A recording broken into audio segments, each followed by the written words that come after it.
What if the man the world calls Jesus, the son of May, was a Buddhist monk who disappeared for 18 years, only to reappear as a spiritual revolutionary?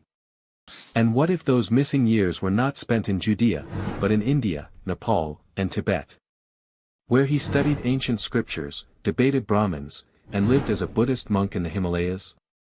This isn't a myth.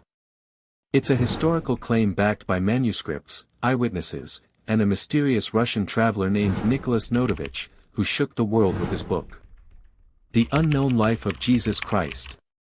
But why did mainstream Christianity reject it so fiercely? And why does Buddhist philosophy align more with Jesus' teachings than the religion that grew around his name? This is the story the Vatican doesn't want you to hear. The lost years of Jesus, and his pilgrimage to India. The 18 missing years of Jesus, a gospel mystery.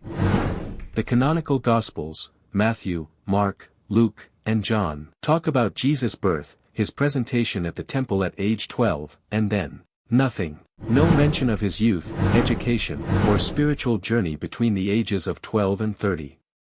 Just a blank space, nearly 2 decades erased from history. But why would such an important period be missing from the life of a prophet?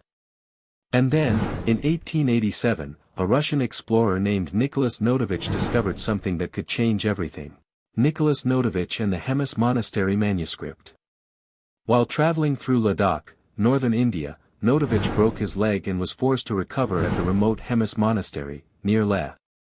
There, he met Buddhist monks who told him about an ancient manuscript, written in Pali, preserved for centuries. The manuscript was called, The Life of Saint Issa, Best of the Sons of Men. Issa was the name used in Islam and Eastern traditions for Jesus. The manuscript, the lost gospel of the East. According to the manuscript, Jesus left Jerusalem at age 13.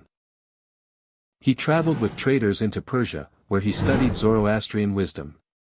He reached Punjab, learning the Vedas and debating Brahmin priests. Then he traveled to Puri, where he spoke against the caste system and idol worship. He moved east to Nalanda, the great Buddhist university. And then reached Nepal and Tibet, where he studied the Dhamma and Buddhist philosophy. For over 14 years, Jesus, or Issa, lived among the yogis, sadhus, and lamas, preaching oneness of God, compassion, nonviolence, and purity of heart. Eventually, he returned to Judea, only to be rejected by the very people he came to save. Mainstream Christianity's reaction, denial and silence. When Notovitch published The Unknown Life of Jesus Christ in 1894, it caused global uproar. Christian scholars immediately rejected it, calling it a hoax.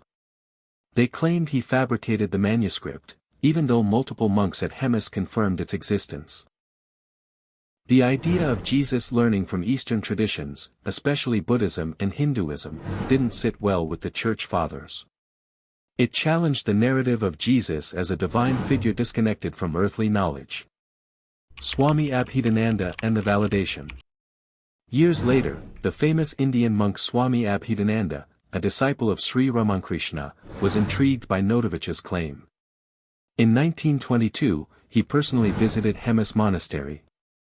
To his astonishment, the monks showed him the exact same manuscript.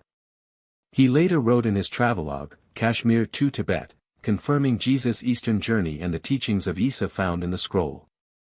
Later, his own disciple returned to verify the texts, and again, the monks confirmed it. Nicolas Rurik and the Himalayan Echo. Another respected figure, Nicolas Rurik, a Russian archaeologist and painter, also traveled across Ladakh and Central Asia in the 1920s. He recorded oral traditions from local people who told him about Issa, the saintly man from the West, who lived among them, preached love and truth, and then returned to his people. Rurik wrote, "The story of Issa is widely known to the people of Ladakh, and many affirm he lived and taught here.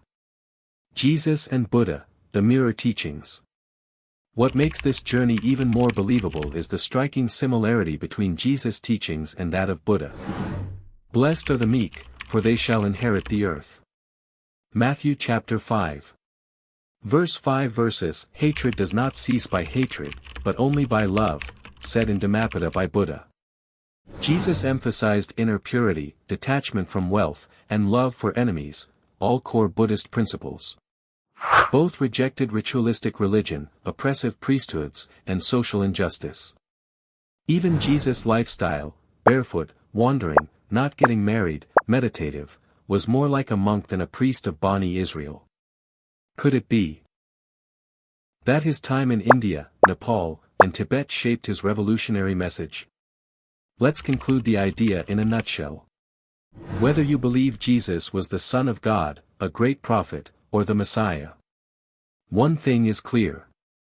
There are 18 years of his life that remain unaccounted for in the Bible, but preserved in Himalayan manuscripts, oral traditions, and Eastern scriptures. He was Issa, the truth seeker. The man who walked from Jerusalem to the Himalayas, seeking divine light. And maybe, just maybe, the lost years of Jesus weren't lost at all. They were hidden, waiting to be found by those who truly seek the truth.